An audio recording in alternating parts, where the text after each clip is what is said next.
Muito boa noite a todos. Obrigado mais uma vez pelo carinho do convite. A reflexão da noite de hoje é acerca de um tema bastante intrigante para cada um de nós. O que se passa, o que acontece com cada um de nós nos momentos, nos instantes seguintes à nossa morte física? Nosso corpo morre. O que acontece conosco? Que percepções, que sensações experimentamos nestes momentos? A ideia da nossa noite é a gente refletir um pouco sobre isso. E para que a gente tenha um embasamento, para compreendermos melhor o que se passa, nós vamos nos utilizar de 5 perguntas do Livro dos Espíritos e também do livro de Leon Denis, Depois da Morte. E eu começo justamente com uma frase de Leon Denis que nos instiga à reflexão sobre estes momentos. E ele nos diz o seguinte, no capítulo A Hora Final: que se passa no momento da morte? E como se desprende o espírito da sua prisão material? Que impressões, que sensações o esperam nessa ocasião temerosa? É isso o que interessa a todos conhecer, porque todos cumprem essa jornada. A vida foge-vos a todo instante. Nenhum de vós escapará à morte. Ou seja, a todos nós interessa conhecer o que se passa. Entretanto, quando nós reencarnamos aqui no mundo terreno, no planeta Terra, nós adquirimos um pensamento, um comportamento de eternidade nesta vida. Sabemos que vamos morrer algum dia, não sabemos quando, mas nós empregamos todos os nossos esforços para encontrarmos a nossa felicidade aqui. E muitas vezes colocamos essa felicidade em instrumentos ou circunstâncias bastante efêmeras. E muitas das criaturas, a grande maioria, até por uma questão de instinto natural de preservação que nós temos, a grande maioria das pessoas prefere não pensar na morte. Parece uma coisa agorenta. Ninguém quer pensar na morte. Ninguém quer se planejar ou se preparar para a morte. A grande questão é que a morte física chega para o idoso, chega para o homem maduro, chega para o jovem, chega para a criança, chega para o feto. E nós não temos o menor controle sobre isso.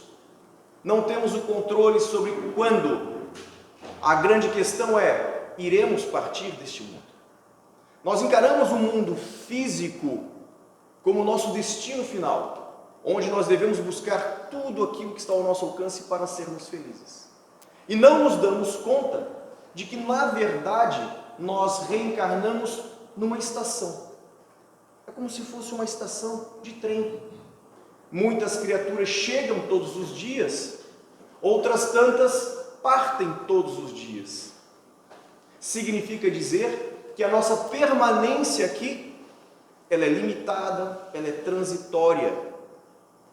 Nós aprendemos a viver nessa estação como se ali fôssemos permanecer eternamente.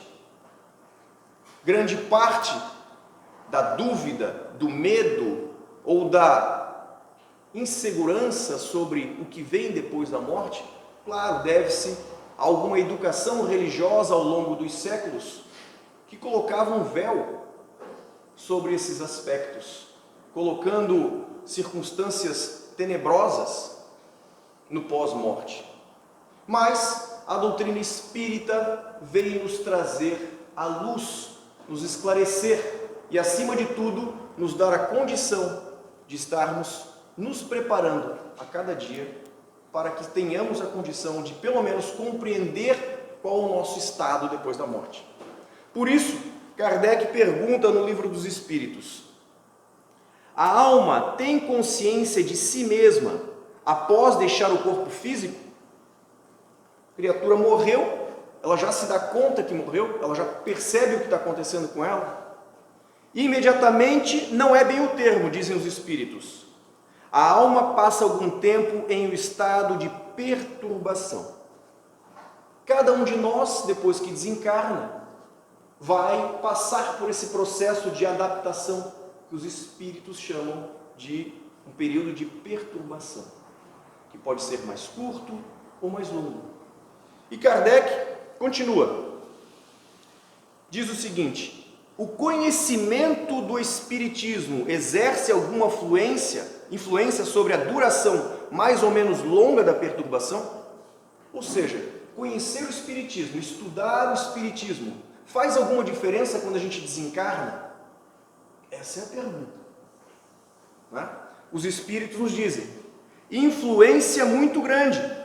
Por isso que o Espírito já antecipadamente compreendia a sua situação. Mas a prática no bem e a consciência pura são o que maior influência exercem. Quer dizer que eu posso ser um assassino ou eu posso ser a criatura mais caridosa da face da terra.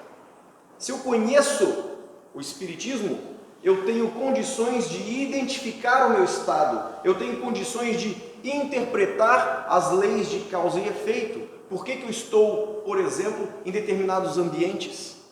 Por que eu estou rodeado de criaturas que estão na mesma faixa vibratória do que eu? O conhecimento nos dá a capacidade de compreensão, mas não garante que este estado depois da morte vai ser menos feliz ou mais feliz. O que garante este estado mais feliz depois da morte ou menos feliz é a conduta dessa criatura, que não precisa ser espírita, não precisa ser nem religiosa, mas se tem uma conduta cristã, se tem um comportamento que está alinhado com as leis divinas, com certeza o ambiente que essa criatura habitará, as consequências sobre a sua relação com o pós-morte será diferente daqueles que não tiveram uma conduta alinhada com estas leis. E o Leon Denis, ele também complementa isso, nos dizendo o seguinte: o conhecimento do futuro espiritual, o estudo das leis que presidem a desencarnação, são de grande importância como preparativos à morte. Podem suavizar os nossos últimos momentos e proporcionar-nos fácil desprendimento, permitindo mais depressa nos reconhecermos no mundo novo que se nos desvenda. É muito comum, muitas vezes nos trabalhos mediúnicos, que aparecem espíritos de todas as ordens, em várias circunstâncias, mas é muito comum, por exemplo, a criatura que se apegou a uma ideia religiosa sobre o que era o mundo depois da morte. Essa criatura ela tem medo de se afastar do corpo, ela tem medo do que está vendo. Muitas têm medo de si própria, porque elas tinham medo de fantasmas, de espíritos, e ela se vê como espírito. Então há de tudo neste processo. E para que a gente possa dar sequência aqui ao nosso raciocínio, Kardec pergunta: é dolorosa a separação da alma e do corpo? Dói esse processo? Os espíritos nos respondem: não, o corpo quase sempre sofre mais durante a vida física do que no momento da morte. A alma nenhuma parte toma disso. Os sofrimentos que algumas vezes se experimentam no instante da morte são um gozo para o espírito, que vê chegar o termo do seu exílio. Na morte natural, a que sobrevém pelo esgotamento dos órgãos, em consequência da idade, o homem deixa a vida sem o perceber. É uma lâmpada que se apaga por falta de óleo. Significa dizer que a criatura, à medida que vai envelhecendo, que vai ficando idosa, os laços que unem o espírito ao corpo, eles vão se afrouxando, vão se libertando. De maneira que a criatura muitas vezes pode dormir, acordar já no mundo espiritual, pode passar por um período ali de doença, falência dos órgãos, um período no hospital, mas esse processo é mais suave, diferentemente de uma criatura que no vigor da sua vida perde, o controle do veículo, um acidente automobilístico, uma bala que o atinge, uma morte violenta, traz outros tipos de consequências neste processo de desprendimento. Mas o momento da morte, inclusive no livro Céu e Inferno, nós temos uma excelente coletânea de exemplos dados pelos próprios espíritos que desencarnaram e vieram informar como foi o seu processo logo após a sua morte. Então lá nós temos casos de espíritos superiores, espíritos felizes, que já tinham um adiantamento moral, que lhes permitiam ter uma condição muito favorável. Entre eles, um dos contribuidores do processo de codificação junto com Kardec, ele combina com o seu grupo mediúnico, porque ele já estava doente há algum tempo, que no momento do seu velório ele fosse evocado, para ele vir trazer informações sobre o mundo espiritual. E assim aconteceu, ele desencarnou, o grupo se reuniu no velório, evocaram seu espírito e ele apareceu.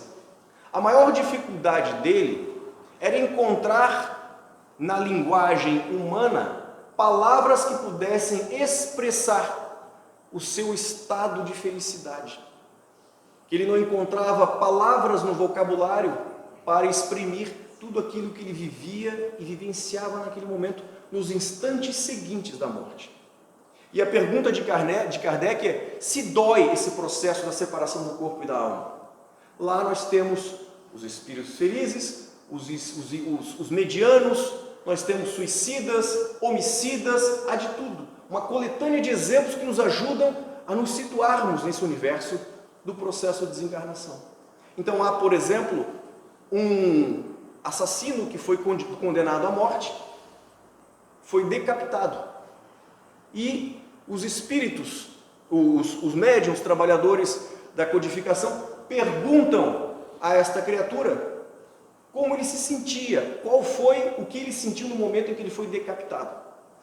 Ele disse que foi rápido, que não sentiu nada, que a dor dele, muito maior, era a dor moral, de ter desencarnado e no mesmo instante estar diante de todas as suas vítimas.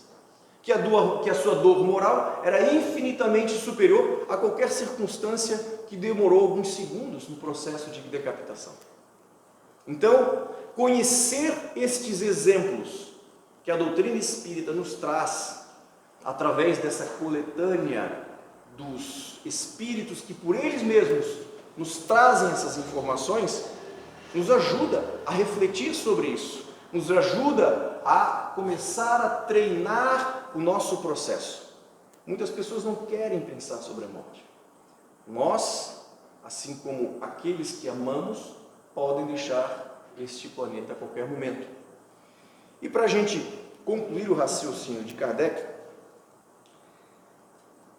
a perturbação que se segue à separação da alma e do corpo é do mesmo grau e mesma duração para todos os espíritos? Esse processo de confusão para adaptação ao mundo espiritual é igual para todo mundo? É o que Kardec pergunta. Não, responde os espíritos. Depende da elevação de cada um. Aquele que já está purificado se reconhece quase que imediatamente, pois que se libertou da matéria antes que cessasse a vida do corpo, enquanto que o homem carnal, aquele cuja consciência ainda não está pura, guarda por muito mais tempo a impressão da matéria. E aí, a grande média, vamos colocar assim, Leon Denis fala que a grande média, a grande maioria dos espíritos que desencarnam, diz o seguinte: aqueles, e o número é grande, ele enfatiza, cujas existências se desenrolam indecisas, sem faltas graves, nem méritos assinalados, a criatura não se envolveu nem com o bem, mas também não fez nenhum mal para ninguém. Acham-se, a princípio, mergulhados em um estado de torpor, em um acabrunhamento profundo. Depois, um choque vem sacudir-lhes o ser. O espírito sai lentamente de seu invólucro, como uma espada sai da bainha. Recobra a liberdade, porém, hesitante, tímido, não se atreve a utilizá-la ainda, ficando cercado pelo temor e pelo hábito aos laços que viveu. Continua a sofrer e a chorar com seus entes que o estimaram na vida. Assim corre o tempo, sem ele o medir. Depois de muito, outros espíritos auxiliam-no com seus conselhos, ajudando a dissipar a sua perturbação e a libertá-lo das últimas cadeias terrestres e a elevá-lo para ambientes menos obscuros. A criatura que passa uma vida cristalizada em ideias, cristalizada em vícios, apegada a coisas ou pessoas, há criaturas que desencarnam e não conseguem se afastar do viúvo, ou da viúva, ou do filho, ou da filha.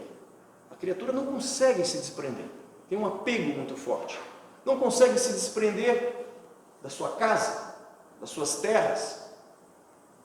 O livro dos médiuns está cheio de exemplos lá sobre casas mal assombradas. Existem? Claro que existem.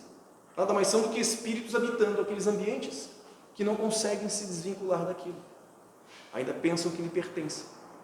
Então, enquanto estamos nesta estação transitória da reencarnação, nós temos a condição de, desde já, começar a treinar esses desapegos, compreender que tudo que está à nossa disposição é transitório, tanto os bens materiais, como as pessoas que estão à nossa volta, por mais que nós amemos de uma maneira absurda, estão por um tempo. O esposo, a esposa, os filhos, todos por um tempo. Por isso a necessidade dessa preparação, por isso a necessidade de estudar, porque este conhecimento da doutrina espírita, através dos grupos de estudo, através de palestras, enfim, vinculado a este tema, nos dá a condição de começarmos a preparar as nossas malas para esta viagem, sem temores, sem mistérios, mas de uma maneira simples e clara, compreendendo do que se trata o mundo espiritual, o que nos sucederá. Eu tive uma experiência pessoal. A minha esposa, ela é médium de psicofonia já desde muito nova. Ela tem hoje 46 anos, desde os seus 16 anos. E quando nós tínhamos lá, eu tinha acho que 28 para 29 anos, ela era 25, 26 anos, ela trabalhava na Federação Espírita Catarinense, no grupo mediúnico, e recebemos um telefonema de Itajaí, um primo meu, primo irmão, da mesma idade que eu, que era mergulhador profissional, foi fazer um mergulho, teve uma parada cardíaca e desencarnou. Fomos no dia seguinte para o velório, chegamos lá, aquela comoção, e os pais eram evangélicos, mas bem radicais, entendiam que espiritismo era coisa do demônio, enfim, e de repente eu estou aqui do lado do caixão, eu começo a olhar para minha esposa e começo a perceber que estava prestes a ter ali uma comunicação, e ela me olhando com aquele ar como quem diz assim, me tira daqui que eu não estou bem. Se tratando de um cemitério, pode haver todo tipo de espírito ali. Mas a última coisa que me passou é que pudesse ser a criatura que tinha desencarnado. Então eu pego a minha esposa, levo no carro e ela dá passagem na mesma hora. Era este meu primo, ainda se imaginando debaixo d'água, buscando ar. Então foi uma comunicação muito rápida. Nos 6 meses seguintes, ele se comunicou na minha casa, nos trabalhos mediúnicos da Federação Espírita. E à medida que nós íamos conversando, ele foi compreendendo. Mas a grande dificuldade dele foi nunca ter parado para pensar sobre a morte e ser, de uma hora para outra, transportado por uma vida, por uma outra circunstância completamente diferente da que ele vivia. Meu pai, que era irmão da mãe do falecido, disse, tu tens que contar isto, tens que contar que ele está bem para a família, para minha irmã e para o meu cunhado. Sim, pai, eles não têm condições de compreender isso. Eles não vão aceitar isso. Eis que, passados 8 meses, a minha avó estava de aniversário. Eu tinha ido viajar para o exterior e a minha esposa, junto com os meus pais, foi para o aniversário da minha avó, onde estariam os pais do meu primo falecido. Quando o carro para na frente da casa, quem vem abrir a porta? O tio, o pai do meu primo. A minha esposa já desce, envolvida pelo meu primo, vai na direção dele, o abraça e lhe diz coisas que o fazem cair de joelho. E ele diz: se eu não tivesse sonhado com o Dédio, que era o apelido dele, nesta noite, me dizendo estas mesmas palavras, eu jamais acreditaria que isso aqui ia acontecer. Então, foi um primeiro despertar daqueles pais para compreender que a vida continuava e que seu filho estava vivo e já estava bem. Esse meu primo relatava que os primeiros instantes, os primeiros momentos, ele não conseguia se afastar da ideia do momento, do mar e da casa, porque o desespero da mãe era muito grande e ele naturalmente se vinculava àquele pensamento e ia em encontro da mãe. Então, aquela primeira pergunta que nós lemos sobre a influência que isso pode ter, ela é muito grande na nossa vida. Não sabemos a circunstância em que desencarnaremos, se vai ser uma circunstância mais tranquila, uma coisa mais abrupta. Estudar, buscar a preparação para esse momento é fundamental. Que aqui é o estágio, lá nós vamos continuar um longo tempo. E nós precisamos ter uma base de preparação para essa passagem, para esse momento de transição, por mais que ninguém queira.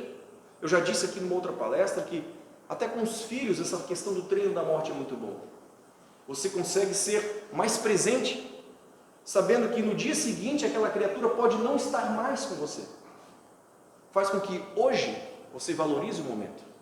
Não deixe para amanhã para dizer que ama, não deixe para amanhã para perdoar, não deixe para amanhã para se livrar de pensamentos negativos, rancores, mágoas.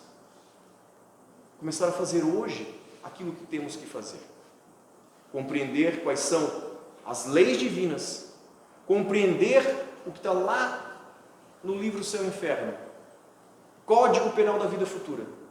O que eu faço hoje que vai refletir na minha condição feliz ou infeliz no futuro? Compreender essas relações de causa e efeito vão nos dar condições de, isso vai ter um reflexo ali na frente.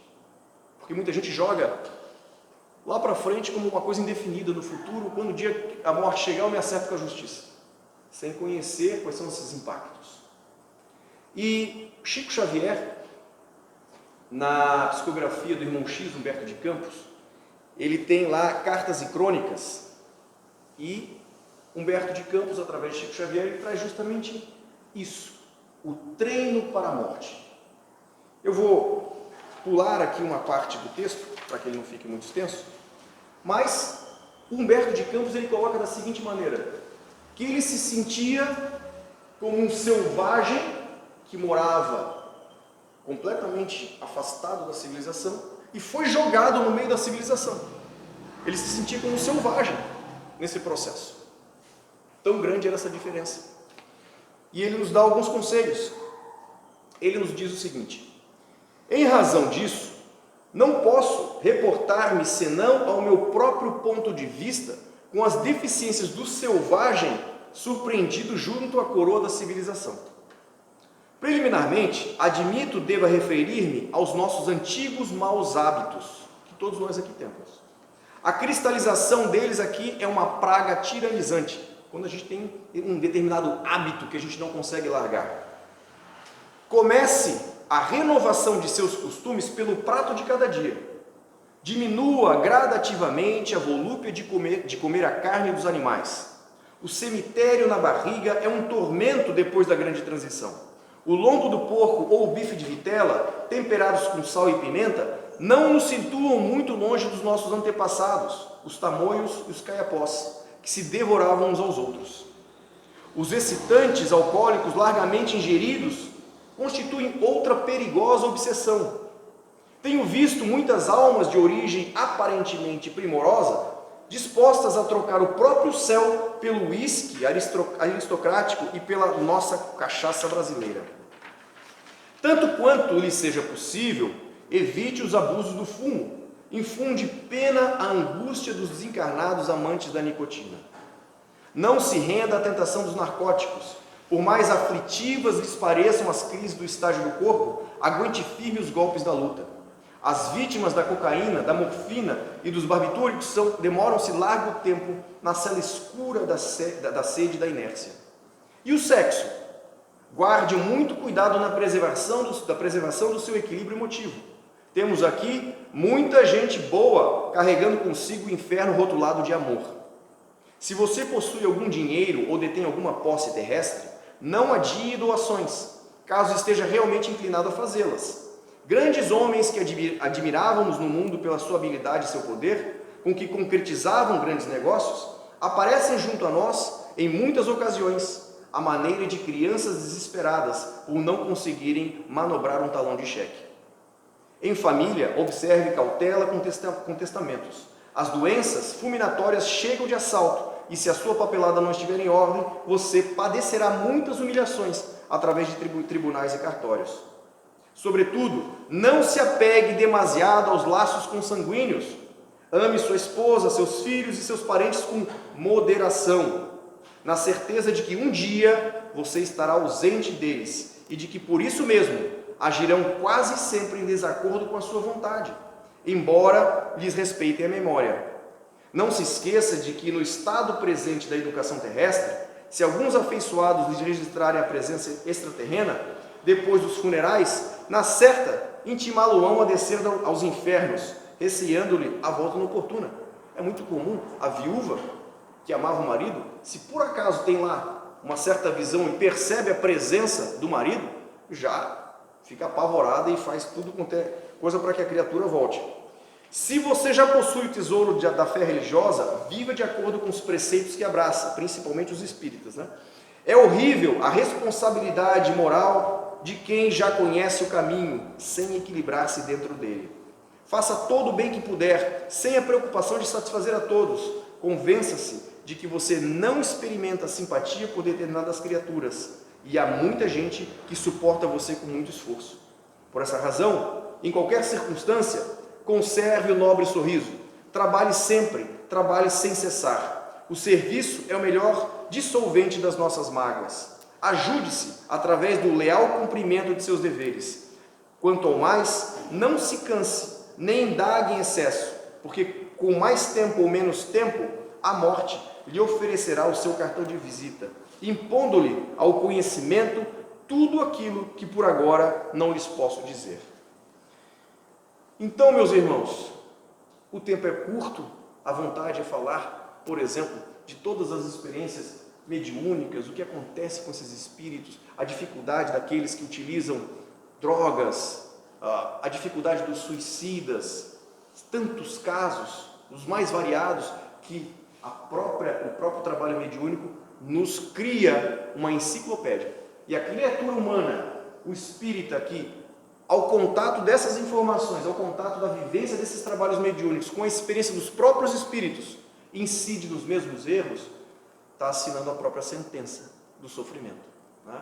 Então, eu agradeço a paciência de vocês e espero que todos saiam daqui abençoados pela presença dessa casa, que é sempre uma energia maravilhosa, e até, quem sabe, uma próxima vez.